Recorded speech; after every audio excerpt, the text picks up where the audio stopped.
So Haman already hated the Israelites. He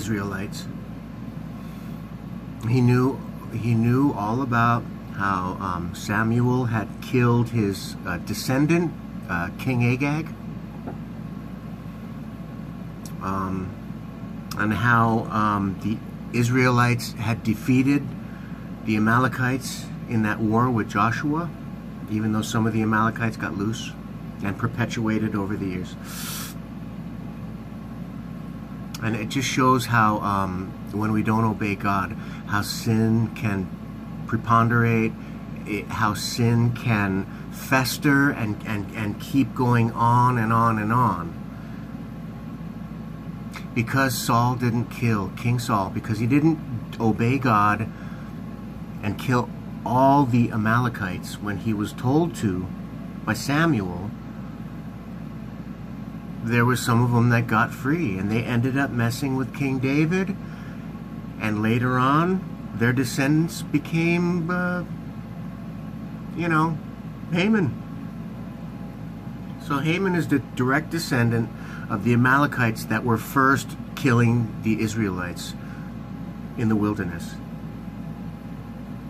And Haman and his family had hatred for the Israelites. So when Mordecai did not bow to him, he went to the king and said, there's troublemakers in the land. He tried to trick the king just to get his way and get his revenge, to sign an Enoch that these troublemakers would be killed. So the king said, yes, it will be law. Take my ring and put the stamp on it. So Haman put up the letters that the order that all the Israelites were to be killed, or the Hebrews were to be killed on such and such day.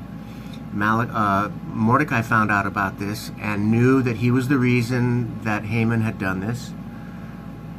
So he put on ashes and sackcloths and was wailing in the streets.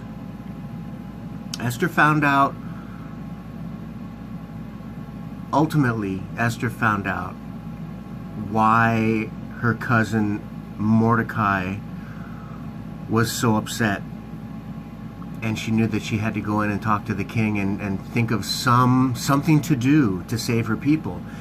And she ended up saving her people.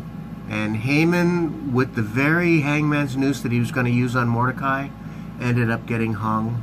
The king was so angry when he found out.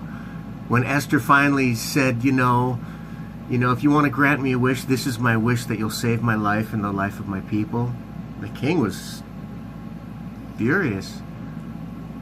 Who would dare hurt my queen? Who is he? Where is he? And she pointed to Haman, who was right there. Right there. Boy, you need to talk about someone turning red. The king was so angry that he left the room for a bit, to which Mordecai went right up to the queen and was groveling, like touching her, like, please, please, please, oh queen, please, please, please, please, And the king saw that, and he's like, you will dishonor my wife in my own house. He was so angry. So he said, Haman, you will be hung tomorrow, and Mordecai will take your place. This is Queen Esther. So Haman's family members had still much hate. Haman was killed, and Mordecai had become second to the king, Ahasuerus. There were still many family members, but Esther even, then the next thing was to defend the people. So she convinced her king, my people need to arm themselves. So that was the next thing that he did for her. And the Israelites armed themselves so that when the family members of Haman all around the lands, who were angry that Haman was hung, and they're still angry at the Jewish people, the Israelites, they went to war. They immediately tried to kill, because they were already ready for the Israelites to be killed, because Haman was telling all the family, they're all going to be killed because the king signed an Enoch. Okay, but that all changed, right? Once the king found out about the plot, see? Haman plotted to kill all the Israelites, and Esther foiled his plans. And then Haman's relatives went to war and tried to kill all the Israelites because they're like, well, we're going to kill you guys anyways. You know, that's hate, see? So the queen did talk the king into letting the Israelites arm themselves, and they ended up winning the battle. You know, praise God. Praise God.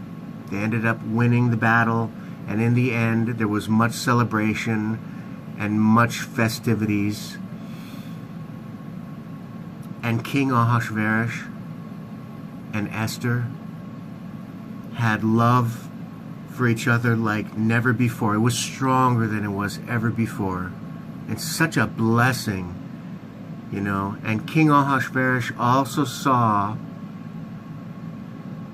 the power of the living God and how the living God was real, you know. So, eyes being open and seeing clearly. When you hate, Haman had such hate that he could not see clearly. He couldn't see that, you know, the king had signed the Enoch to kill the Israelites, and the king had a dream before the Israelites were killed, and he called for a scribe. You know, God touched Ahasuerus in a dream.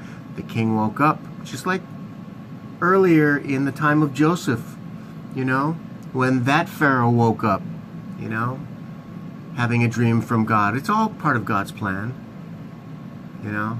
So the king had a dream, and he's like, who saved me? And he found out it was Mordecai. See, so he decided to give honor and dignity to Mordecai, okay? And Haman knew this, but he wasn't even thinking about that, because the king had already signed the Enoch that the Israelites were going to be killed.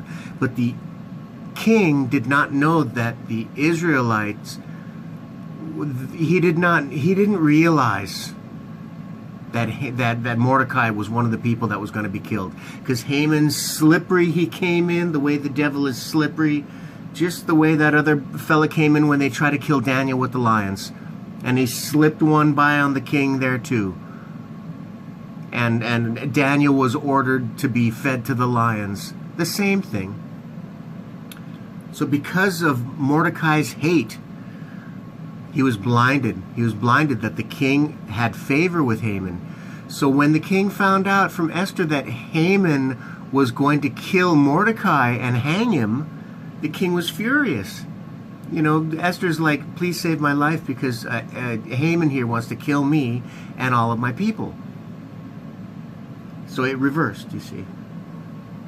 Haman was so blinded that he did not even think that the king would find favor with Haman instead of wanting to hang him. He just, this is what hate will do. You know, when Jesus says love your enemies instead of an eye, you know, it used to be an eye for an eye, but I say forgive your enemies, love your enemies.